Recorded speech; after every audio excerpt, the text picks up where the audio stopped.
Hello everybody friends, आज अपनी journey के बीच में ही मैं एक बहुत इम्पॉर्टेंट पहलू को कवर करना चाहूँगी और वो पहलू है मेडिकल इंश्योरेंस। यस, ये कब पता चलती है इसकी इम्पोर्टेंस? जब खुदा ना खास्ता हम या हमारी फैमिली में कोई इस तरह के प्रॉब्लम में आता है। मैं वो इंसान हूँ जो मैंने कई बार बताया कि पिछले 9 साल से मुझे वायरल तक नहीं हुआ था। मौसम चेंज हो, कुछ भी हो, माई इम्यूनिटी वाज स्ट्रॉन्ग। मुझे कोरोना हुआ 2 दिन, मतलब कोई प्रॉब्लम नहीं हुआ, absolutely nothing. I was just quarantine in my room, that's it. कोई प्रॉब्लम नहीं हुआ किसी तरह का, ना ऑक्सीजन लेवल गिरा, ना कोई फीवर आया, कुछ नहीं। But it came positive in the report, so I had to follow the protocol, that's it. But I was working from my room.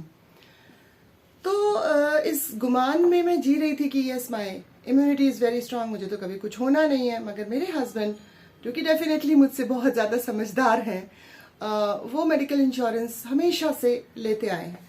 और मैं हर साल जब वो बड़ा सा एक प्रीमियम भरते थे तो मैं यही कहती थी कि अरे यार, क्यों पैसा वेस्ट कर रहे हो? इतना पैसा अपन अच्छा न्यूट्रिशन और लेके या कुछ और लेके काजू बादाम में खर्च कर देते हैं, अखरोट खा लेते हैं। इस टाइप की बातें मैं उनसे किया करती थी। Don't take medical insurance. हर साल मैं देख रही हूँ आपको, सालों साल आप प्रीमियम भर रहे हैं, बट अल्लाह का शुक्र है कि हम लोग तीनों में से तो कोई भी बीमार पड़ते नहीं। तो ही सेड नो, इट्स ओके, मेरे मेंटल पीस के लिए मैं ये करूँगा, you don't have to worry, I am paying for it, तुम क्यों परेशान होती हो? और जब ये सर्जरी के लिए हम लोग एडमिट हुए और उसके बाद हमने मेडिकल इंश्योरेंस का फ़ायदा उठाया is not the right word actually, we got the benefit of it. अंग्रेजी बड़ी अच्छी है, मुझे बड़ी अच्छी लगती है ये ज़बान। Actually my thought process is in English, so जब मैं जब हिंदी बोलती हूँ तो it is translated Hindi actually, but no, my Hindi and Urdu and English are equally well. Yes, so medical insurance की इम्पोर्टेंस हमें उस वक्त समझ आई। देखिए, एक middle class, lower middle class या आई डोंट नो, कोई भी क्लास, जब आपको अचानक से बहुत सारा खर्चा, और ऐसा खर्चा जिसमें आप सोच भी नहीं सकते, you can not even give a second thought to it कि करना है कि नहीं करना, करना ही है।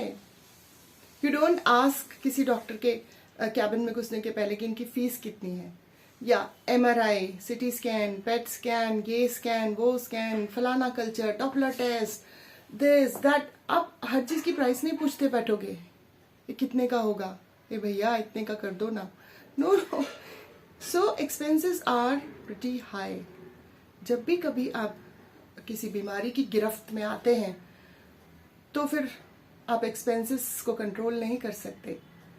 तो मैं, देखिए, इंश्योरेंस को प्रमोट नहीं कर रही हूँ या कुछ नहीं, ये सिर्फ मेरी कहानी है, मेरा एक्सपीरियंस है, और मैं अपने एक्सपीरियंस से ये बता रही हूँ कि हमारे केस में मेडिकल इंश्योरेंस, हमारा mediclaim supported us like anything, वरना बहुत मुश्किल हो जाती। देखिए, आप खुददारी के साथ अपना इलाज करा लें, वो बहुत अच्छा है। आपको ऐसी नौबत ना आए कि किसी से पैसे मांगने पड़े, किसी के आगे आपको झुकना पड़े, ऐसा ना हो। सो आई वुड सजेस्ट कि मेडिकल इंश्योरेंस, और आज के दौर में जब कभी भी कुछ भी हो सकता है ना, मैंने भी नहीं सोचा था कि मुझे कैंसर जैसी बीमारी होगी, बट सब कुछ हुआ।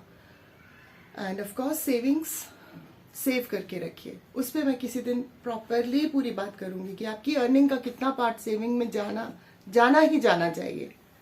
So savings and medical insurance really helped us in this journey of treatment against cervical cancer, and मैं चाहूँगी कि इस पे आप लोग सब तवज्जो दीजिए। अगर नहीं है तो करवाइए, और एक डिसेंट अमाउंट का इंश्योरेंस होना चाहिए जिसमें आपकी पूरी फैमिली कवर्ड हो।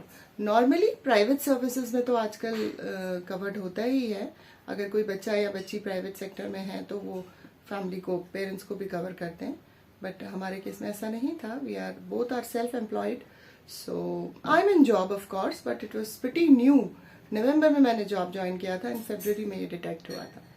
सो आज बस इसी टॉपिक को कवर करूँगी। अपनी जर्नी को आगे मैं कल बढ़ाऊँगी। Thank you so much. Have a great day.